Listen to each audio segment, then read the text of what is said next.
Hello everyone. Welcome to all of you in FFB Live Chemistry classes. FFB Live Chemistry classes में chemical bonding ये chapter चल रहा है. Chemical bonding is the most important chapter of chemistry. Chemical bonding में almost general सभी चीजें हो चुकी हैं. आज हम बॉन्ड किस टाइप्स ऑफ बॉन्ड पे डिस्कशन हो चुका है, पूरी तरह से समझ चुके हो. आज हम बॉन्ड पैरामीटर्स या कैरेक्टरिस्टिक्स ऑफ बॉन्ड इस पे डिस्कस करेंगे. उसके अलावा मॉडर्न थ्योरी ऑफ बॉन्डिंग, उसमें हम वैलेंस बॉन्ड थ्योरी इस पे डिस्कस करेंगे.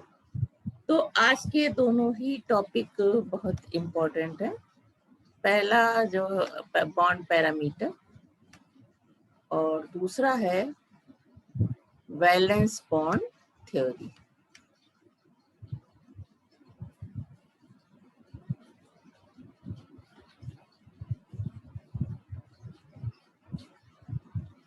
I hope everything is fine. This is FFB Live Chemistry classes. Today's topic is bond characteristics, or which is known as bond parameters. Important things for bonding. Covalent bonds are characterized by the following four parameters. First, bond length, bond energy or bond strength, bond angle and bond order. तो one by one हम इसको देखेंगे क्या होता है ये. First, bond length. It is defined as the average distance between the centers of nuclei of two bonded atoms in a molecule. It is usually expressed in angstrom unit or picometer, that is PM. 1 angstrom is equal to 10 to the power minus 10 meter, and 1 picometer is equal to 10 to the power minus 12 meter. It is measured by the spectroscopic X-ray diffraction and electron diffraction techniques.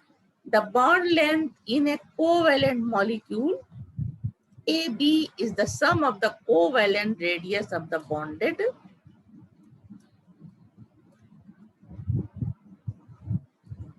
atom. Now bond length is equal to RA plus RB. RA is the radius of A and RB is the radius of B.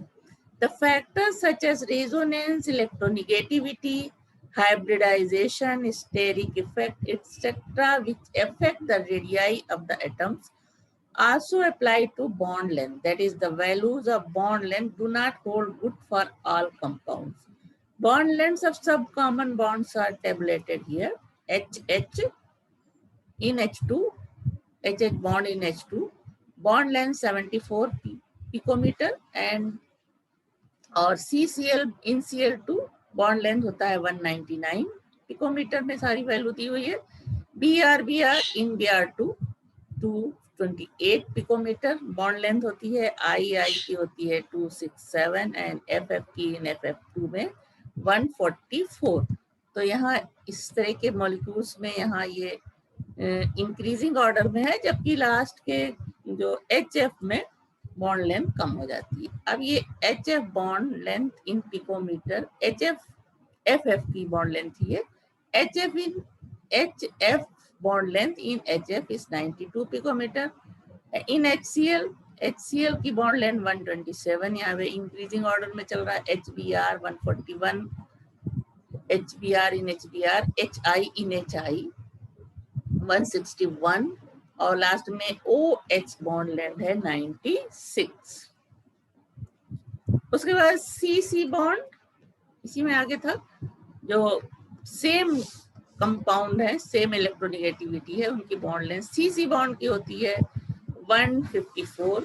C double bond C की इन C2H4 में 134 picometre and C triple bond की यानी bond length single की में bond की सबसे ज्यादा होती है, डबल बॉन्ड में और ट्रिपल बॉन्ड में कम होती जाती है. Bond length between C and N in amines 143 and bond length in organic molecules CH की होती है 108, NO की 136. उसके बाद इधर है O double bond O in oxygen में 121 picometre, N triple bond N in N2 में 109 picometre, CO bond in alcohol 143 होती है bond length, C double bond O यानी carbonyl group in aldehydes 122, C double bond N 138 यहाँ ज्यादा है bond length, C triple bond की 116 कम हो जाती है, NH 103, SH 135 and N double bond O 122.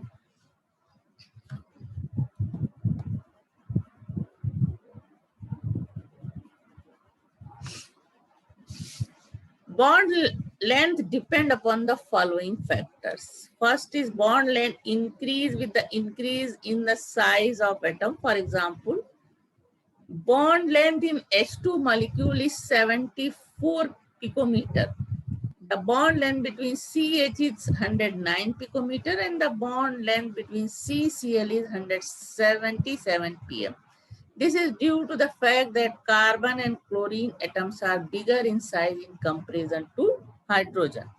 Now bond length decrease with the multiplicity of bond. For example, CC triple bond में bond length सबसे कम 120 है, जो उससे ज्यादा होती है CC double bond 134 and CC triple bond single bond की होती है 154. Now bond length is affected by types of hybridization. Greater S character decrease the bond length as S orbital is smaller in size. तो sp hybridization जहाँ होगा CH में हो CH bond में तब 50% S कैरेक्टर होगा, तब बॉन्ड लेंथ इसकी होगी 107 पिकोमीटर. इससे ज्यादा होगा sp2 हाइब्रिडाइजेशन जब होगा S कैरेक्टर यहाँ 33.3% होता है, तब C जब कार्बन CH बॉन्ड में sp2 हाइब्रिडाइज होगा तो बॉन्ड लेंथ होगी 110.3 पिकोमीटर. और जब sp3 हाइब्रिडाइज कार्बन एटम होगा H के साथ, जहाँ की जो S कैरेक्टर है वो 25% है, तब बॉन्ड लेंथ इसकी बढ़ जाएगी. यानी sp कैरेक्टर जब 50% होता है तो सबसे कम बॉन्ड लेंथ है, और जब S कैरेक्टर बढ़ जाता है तो बॉन्ड लेंथ, S कैरेक्टर घट जाता है तो बॉन्ड लेंथ बढ़ जाती है. Now second parameter, bond energy, or this is known as bond strength. Bond energy or bond strength is defined as the amount of energy required to break a bond in a molecule. Each bond has a characteristic value of this energy and is a measure of the strength of the bond. It is generally observed that shorter the bond length, greater is the bond strength or bond energy of the bond. For example, H bond length into H, delta H होता है 436 kilo joule per mole, bond length होता है यहाँ पे 0.74 angstrom. CCl में CCl bond in Cl, delta H is equal to 242 kilo joule per mole, bond length है यहाँ पे 1.99, यानी बॉन्ड लेंथ ज्यादा तो एनर्जी कम हो गई. Because shorter the bond length, greater is the bond strength or bond energy. Now in HCl, H और Cl के बीच जो bond energy है वो है 431 kilo joule per mole and bond length is here 127 angstrom. In case of polyatomic molecules, the measurement of bond strength is somewhat complicated. For example, consider the dissociation of water molecule which consists of OH group. The energy required to break the two OH bond is not the same. OH gaseous, तो ये H hydrogen gaseous state में और ये oxygen और ये H gaseous. यहाँ delta H कितना है 502 किलो जूल पर मोल, और सेकेंड OH बॉन्ड में O प्लस Hg के लिए डेल्टा H है 427 kilo joule per mole. It shows that the bond strength or bond energy of each OH bond is in water is different. The difference in the delta H value is due to changed chemical environment. Therefore, in polyatomic molecules, the term mean or average bond energy is used. It is evaluated by dividing the total bond dissociation energy by the number of bonds broken. Average bond energy of water, दो bond को break करते हैं तो दोनों की energy divided by 2. So this is the average bond energy of water, 464.5 kilojoule per mole. Similarly, the average bond energy of CH bond in CH is equal to 1/4 of the energy of dissociation of CH4 into C plus 4H. However, the bond energy of each CH bond in CH4 is different. सबसे पहले एक hydrogen dissociate होगा methane से तो CH3 plus H bond dissociation energy हो जाएगी delta H is equal to 426 kilo joule per mole. अब CH3 से दूसरा हाइड्रोजन अलग होता है तब ये हो जाएगा इसके लिए CH2H तो डेल्टा H यहाँ होगा 439 किलो जूल पर मोल. थर्ड हाइड्रोजन अलग होता है CH2 से तो हो जाएगा delta H 451 kilo joule per मोल. सबकी एनर्जी भी बढ़ रही. लास्ट इलेक्ट्रॉन निकालना आसान होगा CH से तो यहाँ एनर्जी इसकी कम है. Delta H is equal to 247 kilo joule per mole. ना ओवरऑल एनर्जी CH4 से C और 4 प्लस को अलग किया तो टोटल एनर्जी डिवाइडेड बाय 4 हो जाए क्योंकि 4 बॉन्ड ब्रेक कर रहे हैं तो 1663 kilojoule per mole divided by 4 is equal to the average bond energy of CH bond in methane. Thus, the bond energy of CH bond depends on the order in which the particular hydrogen atom is lost from the molecule. A similar situation exists for all molecules with more than 2 atoms. The strength of the bond depends on the order in which they are broken. Average bond energies of some common bonds are listed here. For OH bond, the value of bond energy in kilojoule per mole is given here. HH bond for 436. For Cl bond 442 and for O double bond O 497, BR for 193 and for N triple bond 944. तो bond energy single bond में सबकी सबसे कम उसके बाद सबसे ज्यादा triple bond में उससे ज्यादा. अब ये F सिंगल बॉन्ड है यहाँ इसकी बॉन्ड एनर्जी 158 जबकि HCl बॉन्ड की बॉन्ड एनर्जी है 431 किलो जूल पर मोल. HBr की 336, HI की 299 है, CH की 416. इधर CCl की 242, BR की है 193, II की 151, HF की बहुत ज्यादा है 563, NH in NH3 389, OH 464 in water, CC 446, C double bond C 640. Now important features. The magnitude of the bond energy depend on the type of bonding. Most of the covalent bonds have energy between 50 to 100 kilojoule per mole or 200 to 400 kilojoule per mole. Strength of a sigma bond is more than that of a pi bond.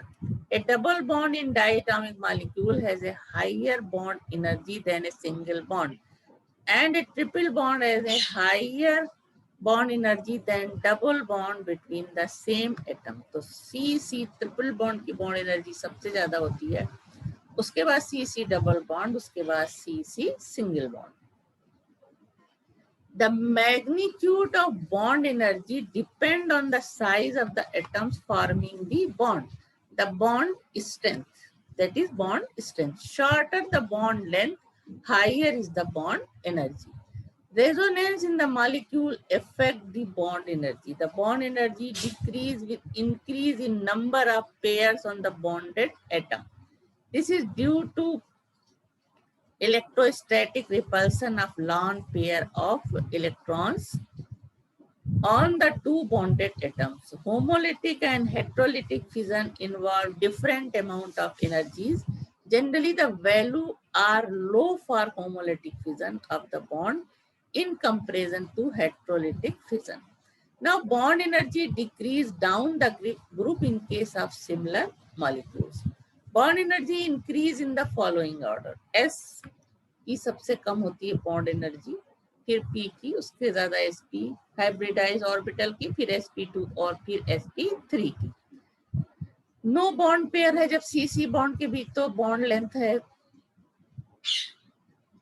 Bond energy है 346, जो ज्यादा होगी N single bond one lone pair electron इसके पास होता है, और इसकी इस ज्यादा होगी इससे 146.4 kilo joule per mole. These are the bond energies of order of the decrease of bond energy in CC, NN and OO single bond. Now bond angle. Angle between two adjacent bonds at an atom in a molecule. Angle between two adjacent bonds at an atom in molecule made up of three or more atoms is known as bond length. Bond angle known as bond angle. Bond angle mainly depends on the following three factors. First, hybridization. Bond angle depends on the state of hybridization of the central metal. ये hybridisation है, और bond angle sp3 के लिए होता है 109 degree 28 second, sp2 के लिए 102 degree centigrade 120 degree and for sp 180 degree. इनके एग्जांपल्स कौन से हैं? sp3 हाइब्रिडाइज कार्बन होता है CH4 में, sp2 इन BCl3 में, B का हाइब्रिडाइजेशन होता है, Be जो है वो sp हाइब्रिडाइज होता है BeCl2 में. It is observed that as S character increases in the hybrid bond, the bond angle increases. यहाँ पे S character सबसे ज्यादा है इसमें, तो bond angle सबसे ज्यादा है. Now lone pair repulsion. दूसरा, bond angle is affected by the, तो जो दो चीजें affect करती है bond angle को, दूसरा है lone pair repulsion. Bond angle is affected by the presence of lone pair of electrons in the central atom. A lone pair of electrons at the central atom always tries to repel the shared pair or bonded pair of electrons. Due to this, the bonds are displaced slightly inside, resulting in a decrease of bond angle. The bond angle in NH3 is 107 degree. And bond angle in H2O is 105 degree, in spite of the fact that N atom and O atom undergo sp3 hybridization. तो water molecule में दो lawn pair electron है, तो इसका angle कितना है? 105 degree. यहाँ ammonia molecule के बाद एक लॉन पेयर इलेक्ट्रॉन है, तो इसका एंगल है 107 degree. Now other point is electronegativity. If the electronegativity of the central atom decreases, bond angle decreases. In case the central atom remains the same, the bond angle increase with decrease in the electronegativity of the surrounding atoms. Now bond order. The bond order is defined as the number of bonds or number of shared electron pairs between two atoms in a molecule. Bond order H यानी दो electron, एक electron pair है यहाँ पे इन दोनों bond के बीच, इन दोनों के बीच जो बॉन्ड बन रहा है सिंगल इलेक्ट्रॉन, तो बॉन्ड ऑर्डर होगा 1. ओ डबल बॉन्डों में दो इलेक्ट्रॉन शेयर कर रहे हैं, तो bond order 2. 2 shared pair electron है यहाँ पे. यहाँ 3 शेयर्ड पेयर इलेक्ट्रॉन है N ट्रिपल बॉन्ड N में, तो इसका बॉन्ड ऑर्डर 3. इसी तरह C ट्रिपल बॉन्ड O का भी बॉन्ड ऑर्डर 3. यानी जितना ये सिंगल बॉन्ड के लिए बॉन्ड ऑर्डर 1, डबल के लिए 2, ट्रिपल के लिए 3, ट्रिपल और अगर 4 बॉन्ड होता नहीं है तो 3 बॉन्ड, ट्रिपल बॉन्ड है तो बॉन्ड ऑर्डर होगा 3. Isoelectronic molecule or ions have same bond order. For example, F2 and O2, 2 minus 18 electron, have bond order 1 is 1. N2CO NO plus 14 electron have bond order 3. It is observed that with the increase in bond order, bond enthalpy increase and bond length decreases. These are the parameters of bond. Now, modern concept of covalent bond. The Lewis or octet concept does not explain the following points: the cause of covalent bond formation, nature of forces operating between the atoms forming a covalent bond, why different amount of energy is released during the formation of different molecules, shape and geometry of the molecules, why the molecules are stable in which central atoms have either less than 8 electrons or more than 8 electrons in the outermost shell. To explain the above limitation, the following two theories based on quantum mechanics have been proposed. First is valence bond theory and second molecular orbital theory. तो पहले हम valence bond theory पे बात करेंगे.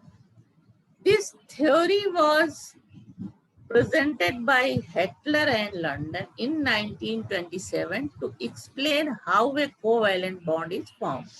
This theory was extended by Pauling and Slater in 1931. The main point of the theory are: a covalent bond is formed by the overlapping of atomic orbitals of valency shell of two atoms. Only half-filled atomic orbital, that is orbitals singly occupied, can either into overlapping process. Only half-filled atomic orbital, that is orbital singly occupied, can enter into overlapping process. The resulting bond requires a pair of electrons with opposite spins. The atoms with half-filled orbitals must come closer to one another with their axes in proper direction for overlapping. As a result of overlapping, there is maximum electron density somewhere between the two atoms. A large part of the bonding force comes into existence from the electrostatic attraction between the nuclei and the accumulated electron cloud between them. Now, greater the overlapping, higher is the strength of the chemical bond. The amount of energy released per mole during overlapping is termed bond energy. This energy stabilizes the system. Hence, the molecules formed has less energy and consequently more stability than the isolated atoms. Electrons which are already paired in valency shell can enter into bond formation if they can be unpaired first and shifted to vacant orbitals of slightly higher energy of the same main energy shell, that is valency shell. This point explains the trivalency of carbon.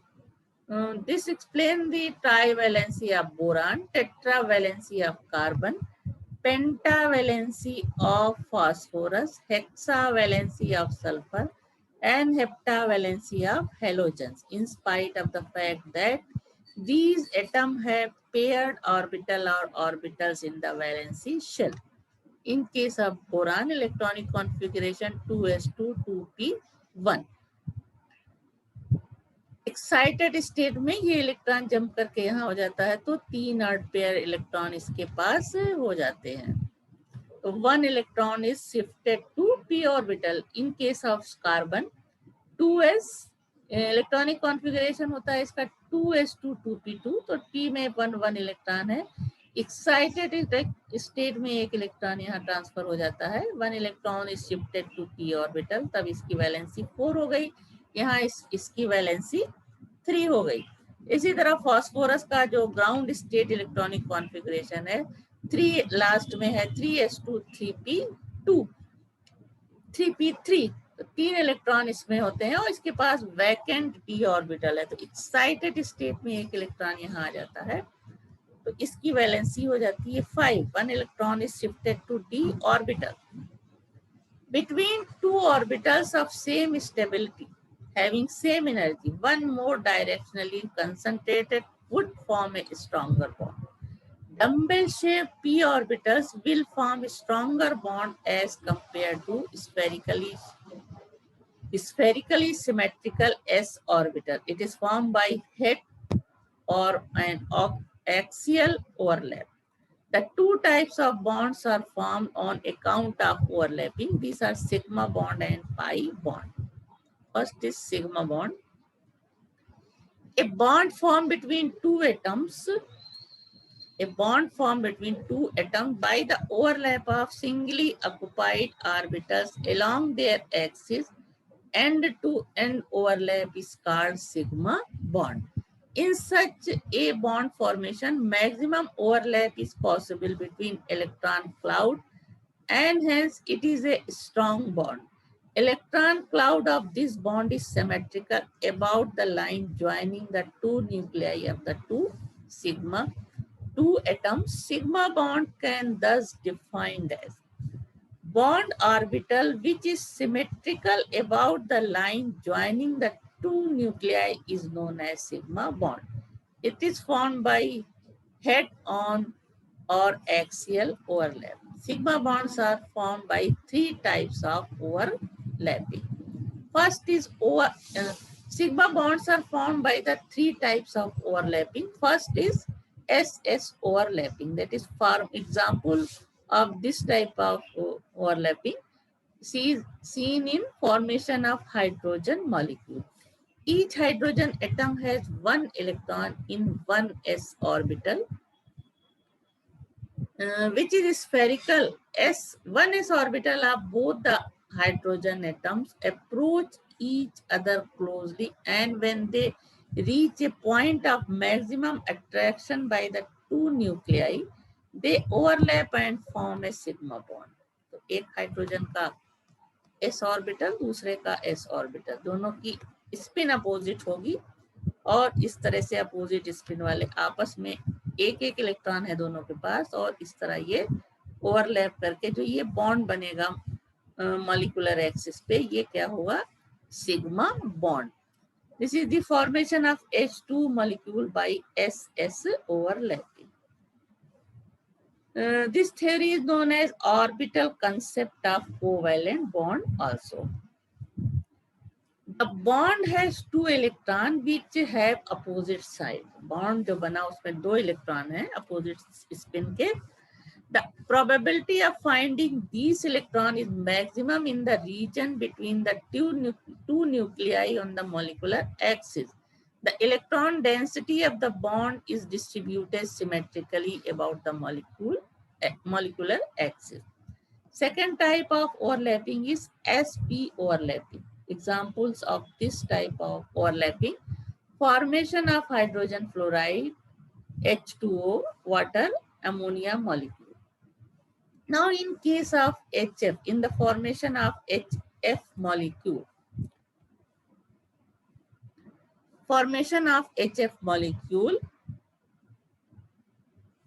the 1s orbital of hydrogen overlap with the p orbital of fluorine containing unpaired electron.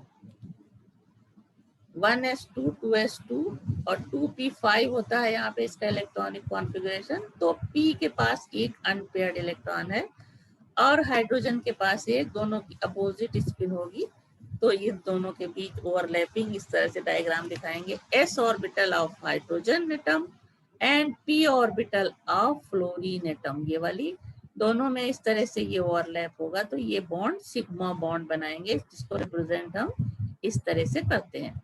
This is the formation of HF molecule by sp overlapping. Now formation of water molecule. Oxygen atoms have configuration of valency shell 1s2, 2p Z2, 2py1 and 2px1. That is, it has two orbitals singly occupied. These two orbitals overlap with one s orbital of two hydrogen atoms forming sigma bond.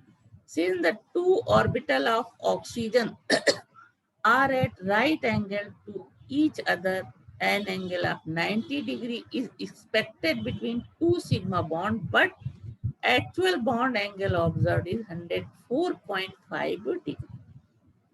यहाँ पे one hydrogen atom, two hydrogen atom, जिसके पास दोनों के पास 1s1 orbital है, और ये px और py ऑर्बिटल ऑक्सीजन के पास है.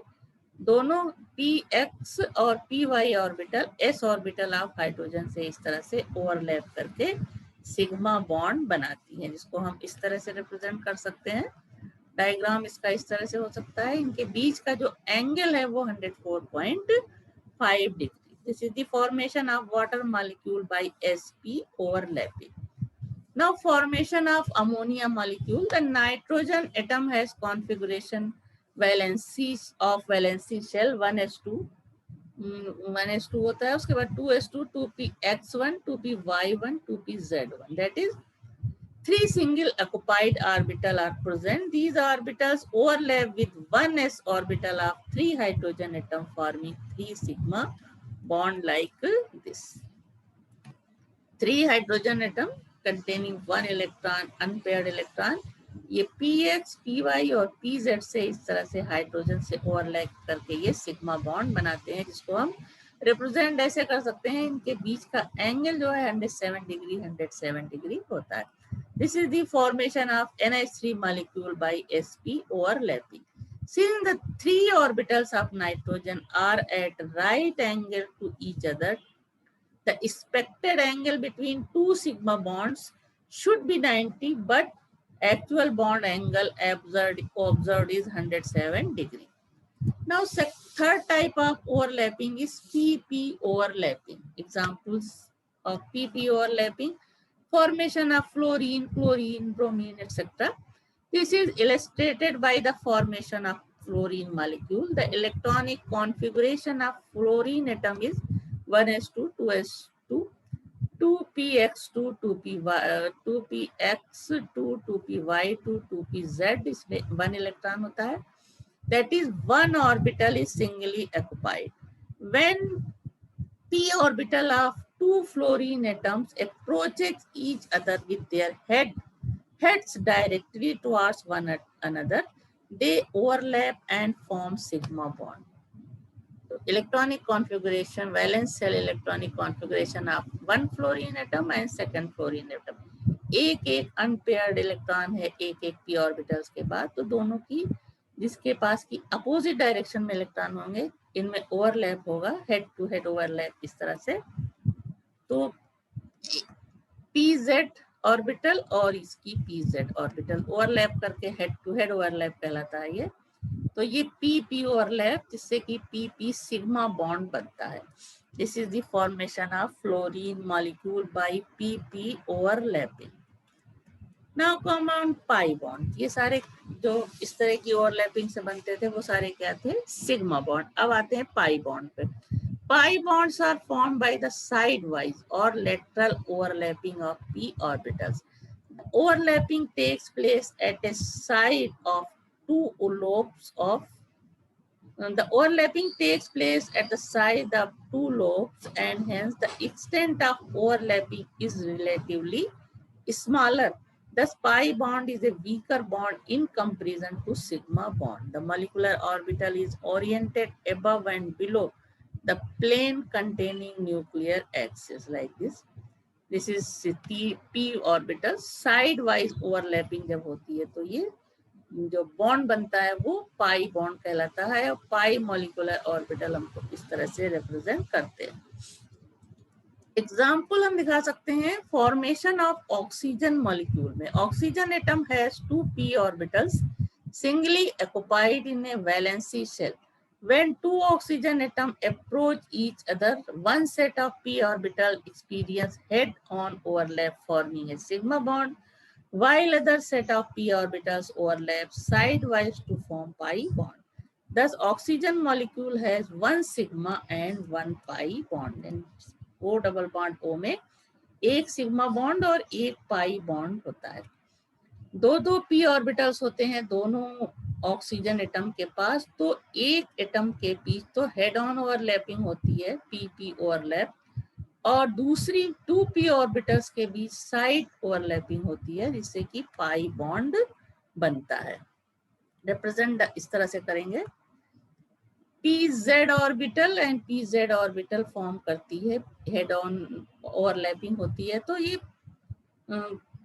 हेड ऑन सिग्मा बॉन्ड बनता है. और अब ये दोनों p ऑर्बिटल साइड में ओवरलैप करते हैं, क्योंकि हम डायग्राम में जिस तरह से पहले दिखाया था वैसे नहीं बता सकते, बीच में ये भी है, तो इनको हम इस तरह से लाइन से दिखाते हैं. तो ये p ओवरलैप हो रहा है. This is the side wise overlap of p orbital and form pi bond. Represent इसको इस तरह करेंगे, सिग्मा मॉलिक्यूलर ऑर्बिटल इस तरह से और पाई मॉलिक्यूलर ऑर्बिटल को इस तरह से.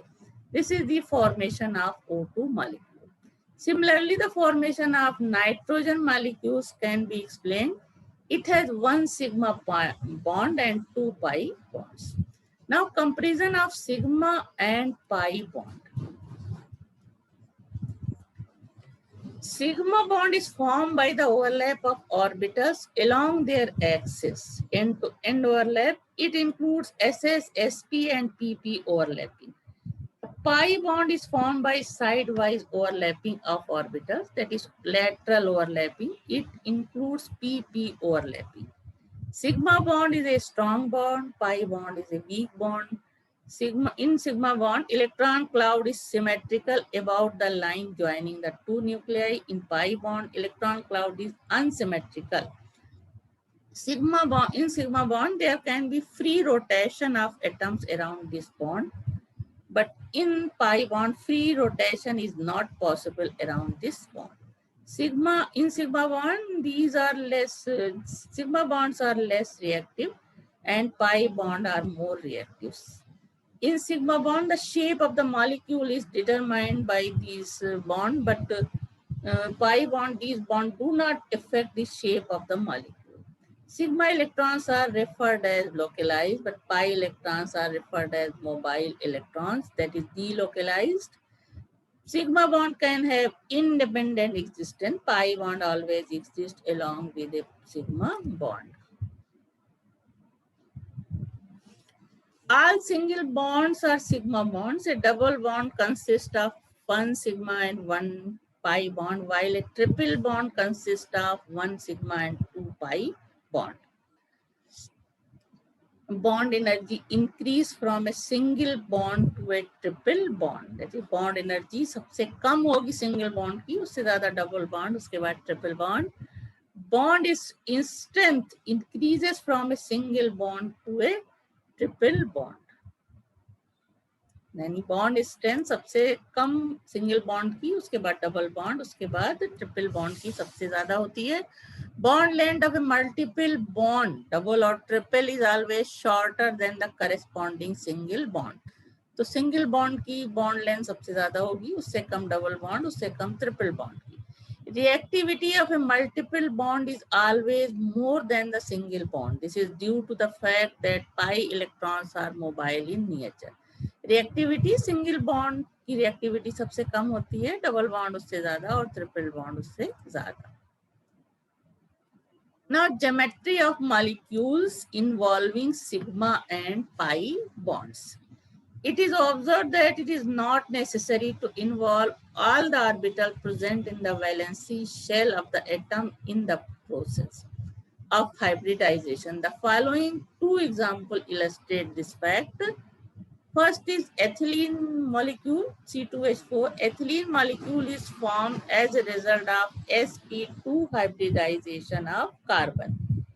Each carbon atom in excited state undergoes sp2 hybridization, giving rise to 3 hybrid orbitals each. These hybrid orbitals lying in the xy plane, while the fourth unhybridized orbital lies at right angle to the hybridized orbitals.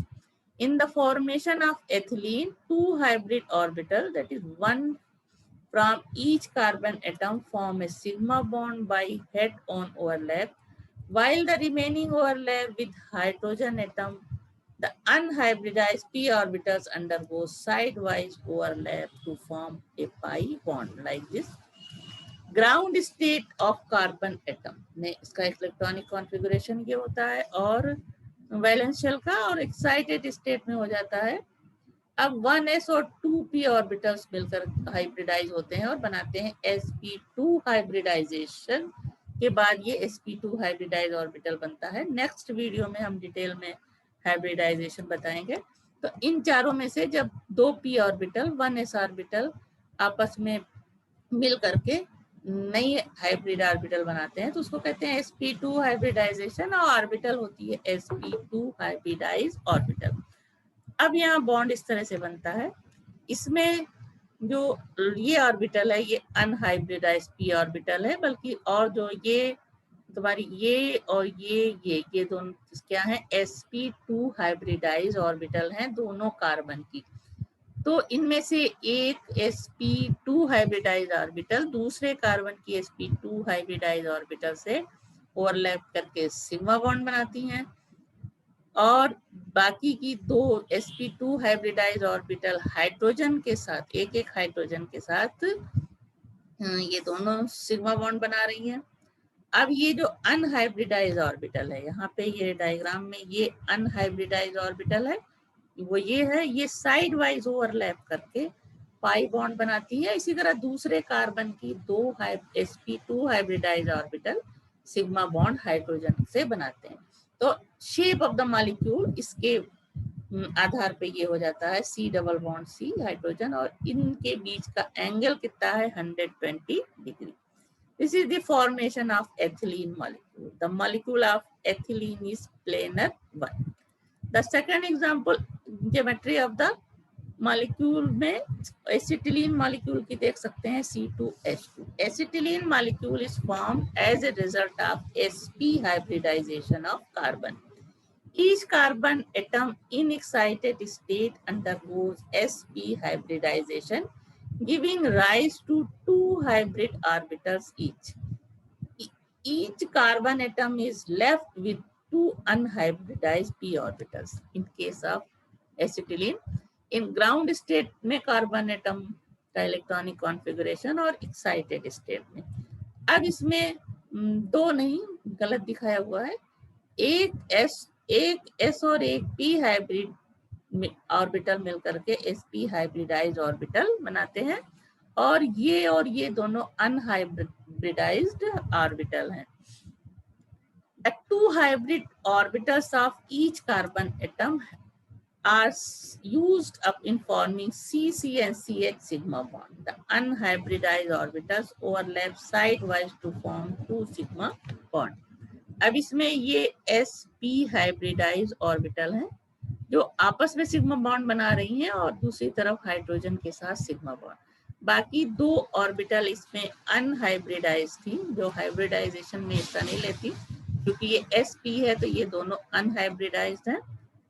तो ये दोनों इस तरह से ये side wise overlapping करके pi bond बनाती है। तो इसका जो shape of the molecule of acetylene है वो HC ट्रिपल बॉन्ड CH यानी कि linear structure.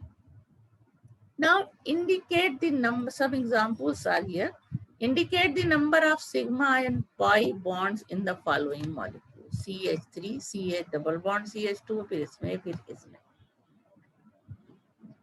For finding out the number of sigma and pi bonds in a molecule, the following points should be kept in mind. First, all single bonds are sigma bond. All double bond consist of one sigma and one pi bond.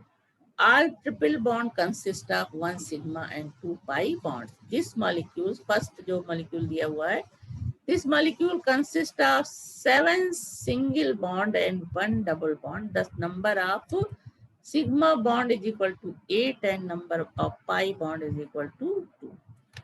यहाँ पे 3 single bond hydrogen के साथ बना रहा है ये, और एक कार्बन के साथ 4 हो गया। अब ये एक हाइड्रोजन के साथ बना रहा है तो 5 बॉन्ड हो गया।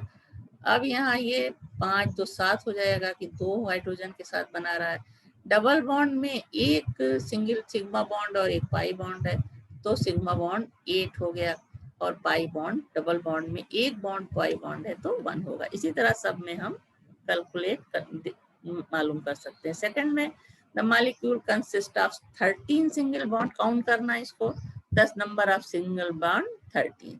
The molecule, third case में the molecule consists of 8 single bonds and 1 triple bond. The number of sigma bond is 9. उसी तरह से लास्ट में भी देख सकते हो। Indicate the type of hybridization of each carbon atom in the following molecules. इसमें भी जो एग्जाम्पल बताया उसी से होगा। Carbon 1 is linked with 4 atoms, sp3 hybridization. जब सिंगल बॉन्ड होगा तो sp3 hybridized orbital. Carbon 2 is linked with 2 atoms, sp hybridization से यहाँ पे जुड़ा हुआ है। Carbon 3 is linked with 2 atoms, sp3 hybridized orbital से जुड़ा है इसके साथ। Carbon 4 is linked with 4 atoms, यानी sp3 hybridized। तो जब सिंगल बॉन्ड में इस कार्बन जुड़ा होता है तो sp3 हाइब्रिडाइज्ड है, ट्रिपल बॉन्ड में sp हाइब्रिडाइजेशन होता है और डबल बॉन्ड में sp2 हाइब्रिडाइजेशन। इसी तरह यहाँ देख सकते हैं C1 sp2 hybridise, C2 sp and C3 sp2। इसी तरह इसमें देख सकते हो, इसी तरह बाकी में देख सकते हो। नाउ प्रेडिक्ट का सारा सामने है, इसको ध्यान से। C1 क्या होगा, sp3, C2 sp2 and C3 sp3 and C4 sp3। सारी चीजें डिटेल में पढ़ चुके हो तो आराम से इसको नोट करो कॉपी में और निकालो। Predict which of the following species are planar. NH4 plus में नाइट्रोजन होता है sp3 हाइब्रिडाइज्ड, तो ये टेट्राहेड्रल नॉन पोलर होगा। CH3 प्लस में sp2 हाइब्रिडाइजेशन होगा कार्बन का ट्राइगोनल प्लेनर। SF4 में sp3d, OF2 में sp3 और H2O में sp3 एंगुलर। तो इस तरह से ये सारी एक्सरसाइज इस वीडियो के बाद, अगला वीडियो देखने के बाद तब कॉपी में नोट करके ये सारी एक्सरसाइज बहुत आराम से तुम लोग कर सकते हो। तो इस थ्योरी से रिलेटेड ही अगला जो क्लास होगा वो भी होगा, तो उस क्लास को भी देखो, उसके बाद जो है सारी एक्सरसाइज आप लोग कर सकते हैं।